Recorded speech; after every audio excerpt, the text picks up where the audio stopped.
भ्रष्टाचार की कार्रवाई चालू। इन्होंने पहला भी 4 काम, गांव से 1 किलोमीटर काम हुआ नहीं था, गांव से 1 किलोमीटर लंबा एक स्कूल को मैनेज किया, स्कूल के डायरेक्टर को, और उससे लिख के लिया कि भाई ये काम ग्राम पंचायत का ऐसा लिख के दे।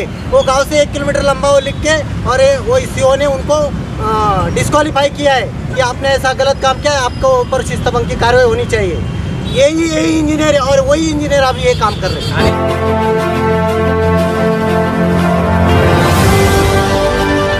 आप देख रहे हैं अब तक न्यूज़ चैनल। जब सत्ता के आगे सवाल कमज़ोर पड़ने लग जाए तो सवाल उठाने पड़ते हैं। तो सवाल उठा तो सही, सवाल उठाना हक है तेरा। आप देख रहे हैं अब तक न्यूज़, और मैं जाबिर शाह आज फिर एक नए सवाल के साथ, एक नए भ्रष्टाचार के आरोप को लेकर मालेगांव अपर जिला अधिकारी कार्यालय के ऊपर हमारे सहयोगी हमारे साथ यहाँ बैठे हुए हैं, जो आज का पहला धरने का दिन है। और किस भ्रष्टाचार को, किस बात को लेकर धरने पर बैठे हुए, सबसे बड़ी बात हम आपको ये दिखा दें कि ये जो धरना आंदोलन चल रहा है, एक 18 लाख रुपए के भ्रष्टाचार के रास्ता चोरी के आरोप का धरना है, जिसको रास्ता दिखाने के लिए 2 लाख रुपए का इनाम भी रखा गया है। शायद ये पहली बार होगा कि रास्ता दिखाने के लिए 2 लाख रुपए का इनाम भी दिया जा रहा है। रास्ता दिखाओ और 2 लाख रुपया लेकर जाए। हमारे साथ जो तकरारदार है वो मौजूद है, इनसे बात करते हैं और जानने की कोशिश करते हैं कि पूरा रास्ता चोरी का मामला क्या है, कौन लोग शामिल है इसमें, किसने किया है भ्रष्टाचार, कौन है इसका असली गुनहगार। क्या शुभ नाम है आपका? मेरा नाम है विठोबा ध्यान। मैं टोकड़ा गांव का रहने वाला हूँ, टोकड़ा तालुका मालेगांव जिला नासिक। ये मेरे गांव में 1 फरवरी 2022 को, मतलब आज से 6 महीना पहले, एक वर्क ऑर्डर निकला 18 लाख रुपए का, गांव के अंदर रास्ता बनाने का। 15 वित्त आयोग के निधि से बनने वाला था वो। तो वो रास्ता फरवरी में निकला और मार्च में उसका कंप्लीट पेमेंट वगैरह निकल गया, सब हो गया। फिर मैंने आरटीआई से सब डॉक्यूमेंट निकाला, करीब 130 पेज का डॉक्यूमेंट मुझे दिया गया, इनके पास में है। 130 पेज के डॉक्यूमेंट में पैसा निकाला गया, कंप्लीशन सर्टिफिकेट है, शाखा अभियंता, उप अभियंता और एग्जीक्यूटिव इंजीनियर, कार्यकारी अभियंता जो जिला परिषद का मेन होता है, उन्होंने कंप्लीशन दिया, काम हो गया करके।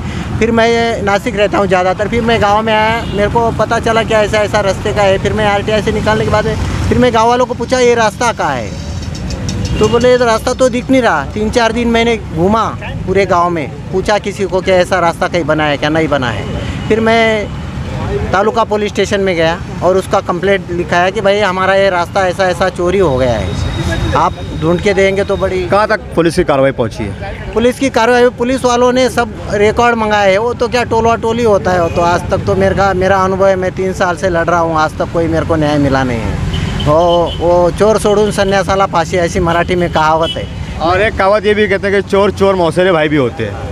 हाँ, तो मेरे ऊपर ही केस उल्टे दाखिल हो गए 1-2। मैं जेल में भी बैठ के आया हूँ, झूठे केस, अट्रैसिटी वगैरह अभी चलते रहता हो, तो अपने को भुगतना पड़ता है। सामाजिक काम करता है तो वो तो आनंद है उसमें। तो अभी इंजीनियर साहब आपके पास आए थे, उनका बताना ये है कि मतलब हमने आपको रास्ता दिखाया है, आपका समाधान नहीं हुआ। जी बिल्कुल बिल्कुल। और जो रास्ता दिखाया उन्होंने, गाँव के अंदर रास्ता होना चाहिए, और वो जरा रास्ता दिखा रहे वो मेरे खेत का रास्ता दिखा है, प्राइवेट, वो ना प्लान में है ना कुछ, वो मैंने बनाया है। वो मेरे खेत का, मेरे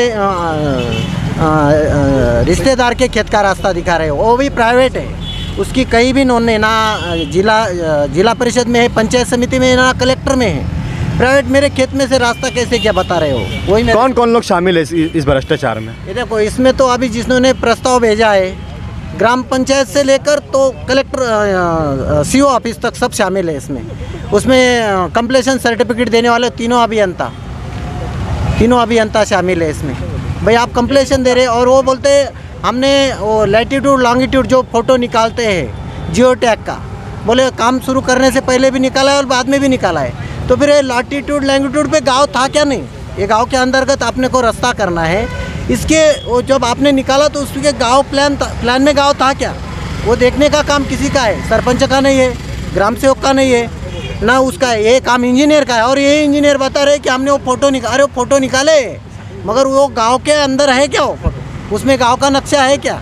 जो इंजीनियर अभी आए थे, तुमने बताया कि उनके ऊपर ऑलरेडी पहले भी 50 लाख रुपए के काम का आरोप है। बिल्कुल है। यहाँ का जो शाखा अभियंता थे पहले, उनके ऊपर पहला आरोप है, और उनके ऊपर 1 से 4 की कार्रवाई 11 जनवरी 2021 को प्रस्तावित की गई है सीओ की तरफ से, मगर उसको भी गुलदस्ते में, ठंडे गुलदस्ते में डाल दिया है। वो भी अभी तक कुछ नहीं हुआ है। तो फिर भ्रष्टाचार पर कुछ होता नहीं है, उल्टा फरियादी पर FIR दर्ज हो जाती है, तरह तरह के केस दाखिल हो जाते हैं, उसके बाद भी आप यहाँ धरने पर बैठे हैं। जी, तो फिर न्याय नहीं मिल रहा है, क्या करेंगे? तो क्या लगता है आपको न्याय मिलेगा? कोशिश कर रहे हैं हम 2-2.5 साल से, उम्मीद नहीं छोड़ना ना। अब ये बैठे अपर जिलाधिकारी कुछ महोदय कुछ कर पाएंगे हमारे लिए, ऐसी उम्मीद है हमको। दर्शकों, ये भ्रष्टाचार की वो कहानी है जो कोई नई नहीं है। देश भर ही नहीं बल्कि मालेगांव शहर से लेकर पूरे देश भर तक हर जगह भ्रष्टाचार फैला हुआ है। लेकिन भ्रष्टाचार के खिलाफ आवाज़ उठाने वालों पर बहुत दिक्कत, बहुत परेशानियां और तकलीफ़ें झेलनी पड़ती है। क्या सच की लड़ाई लड़ने के लिए, भ्रष्टाचार के खिलाफ लड़ने के लिए ये सारे दुख क्या उन्हीं लोगों को उठाने होंगे जो इस देश के अंदर चल रहे भ्रष्टाचार के खिलाफ अपनी आवाज़ को बुलंद करते हैं? क्या यही संविधान की ताकत इस देश में रह गई है कि सत्य की लड़ाई लड़ने वालों पर ही FIR दर्ज होंगी, उन्हीं पर गुनाह दाखिल होंगे, या फिर उन भ्रष्टाचारियों पर जो इस देश की जनता के टैक्स के पैसे अलग अलग ढंग से लूट मार मचा रहे हैं, उन पर होनी चाहिए, या फिर उन लोगों पर जो इस देश की जनता के टैक्स के पैसों को बचाने के लिए आंदोलन लड़ते हैं? ये एक बड़ा सवाल है, इसके ऊपर आपको सोचना पड़ेगा और ऐसे लोगों का साथ देने के लिए आपको भी आगे आना पड़ेगा जो इस भ्रष्टाचार के खिलाफ लड़ने की एक छोटी सी कोशिश करते हैं। उनका सहारा बनिए, उनका साथ दीजिए, उनके कंधे से कंधे मिलाकर इस भ्रष्टाचार की लड़ाई में आप उनका समर्थन कीजिए। हम भी इस भ्रष्टाचार के खिलाफ अब तक न्यूज़ चैनल हर भ्रष्टाचार की मुखालफत करता है, मजम्मत करता है और सत्य की लड़ाई लड़ने वालों का साथ देता है। फिर मुलाकात होंगी अगले किसी सवाल के साथ। मैं जाबिर शाह, आप देख रहे थे अब तक news channel, cameraman Akbar Shah के साथ। जय हिंद।